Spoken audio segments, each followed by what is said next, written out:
Apa saja undang-undang yang mendasari hak asasi manusia HAM? Berikut penjelasan lengkapnya. Di Indonesia, dasar hukum hak asasi manusia, HAM, sangat kuat dan berlapis, mencerminkan komitmen negara terhadap perlindungan dan penegakan HAM. Berikut adalah dasar-dasar hukum utama HAM di Indonesia. 1. Undang-Undang Dasar Negara Republik Indonesia tahun 1945, UUD 1945. UUD 1945 merupakan landasan konstitusional tertinggi bagi HAM di Indonesia. Setelah amandemen, khususnya pada bab Eksa, UUD 1945 secara eksplisit dan komprehensif mengatur berbagai hak asasi manusia.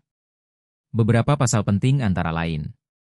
Pasal 28A hingga pasal 28J, bagian ini secara khusus menjabarkan berbagai hak fundamental, seperti hak untuk hidup, hak berkeluarga, hak mengembangkan diri, hak kebebasan beragama, hak berserikat dan berkumpul, hak atas pekerjaan, hak atas pendidikan, hak atas rasa aman, hak untuk tidak disiksa, dan hak untuk diakui sebagai pribadi di hadapan hukum.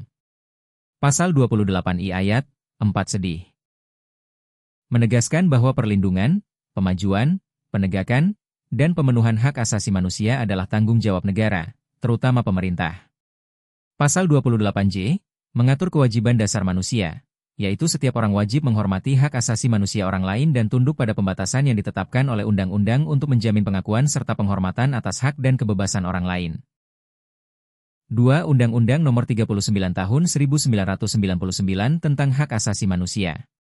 Undang-Undang, UU, Nomor 39 Tahun 1999 tentang Hak Asasi Manusia adalah undang-undang sektoral yang secara spesifik mengatur HAM di Indonesia. UU ini merupakan penjabaran lebih lanjut dari ketentuan HAM dalam UUD 1945. Beberapa poin penting dalam UU ini meliputi: definisi HAM. Pasal 1 ayat 1 menegaskan bahwa HAM adalah seperangkat hak yang melekat pada hakikat dan keberadaan manusia sebagai makhluk Tuhan yang Maha Esa dan merupakan anugerahnya yang wajib dihormati, dijunjung tinggi, dan dilindungi oleh negara, hukum, pemerintah, dan setiap orang demi kehormatan serta perlindungan harkat dan martabat manusia. Jenis-jenis HAM menguraikan secara rinci berbagai hak seperti hak untuk hidup, hak berkeluarga dan melanjutkan keturunan, hak keadilan, hak atas kebebasan pribadi, hak atas rasa aman, hak kesejahteraan, hak turut serta dalam pemerintahan, hak wanita, dan hak anak. Kewajiban dasar manusia juga mengatur tentang kewajiban dasar manusia, termasuk kewajiban menghormati HAM orang lain. Peran Komisi Nasional Hak Asasi Manusia, Komnas HAM memperkuat kedudukan dan fungsi Komnas HAM sebagai lembaga independen yang bertugas melaksanakan pengkajian, penelitian, penyuluhan, pemantauan, dan mediasi HAM. 3. Undang-Undang Nomor 26 Tahun 2000 tentang Pengadilan Hak Asasi Manusia. Undang-Undang, UU, Nomor 26 Tahun 2000 tentang Pengadilan Hak Asasi Manusia secara khusus dibentuk untuk mengadili pelanggaran HAM berat. UU ini mengatur tentang jenis pelanggaran HAM berat, mencakup kejahatan genosida dan kejahatan terhadap kemanusiaan.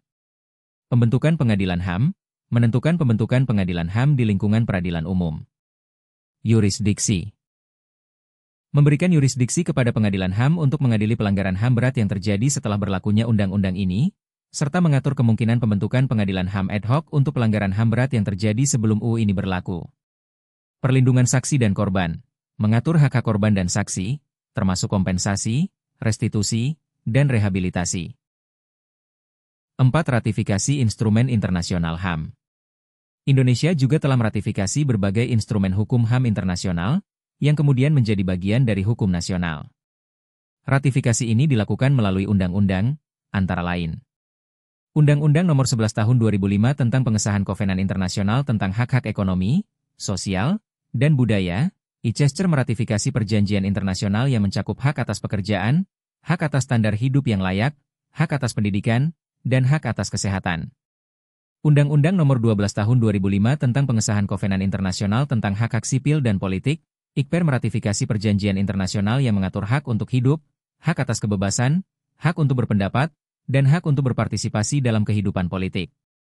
Dengan kerangka dasar hukum yang komprehensif ini, Indonesia berupaya untuk melindungi, memajukan, menegakkan, dan memenuhi hak asasi manusia bagi seluruh warga negaranya.